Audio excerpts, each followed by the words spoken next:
Ахмет Байтұрсынұлы, аққу шортан хамшайым, жүк алды шаян чорттан аққу бір күн, жегілік тартты үшеуі дүркін, тартады аққу көкке шаян кейін, жол қиды суға қарай шортан шіркін. Бұлардың машақаты аз болмады, жұмысы орнына кетмес болмады.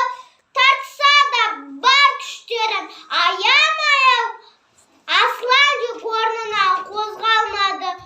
Оншама ол жүк артық ауыр емес, құр сырттан пәлен деуден тәуір емес.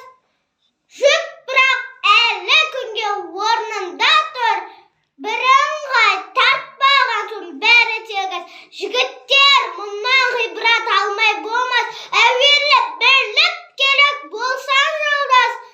Бірінің айтқанына бірін көнбей, істеген ынтымақсыз ісін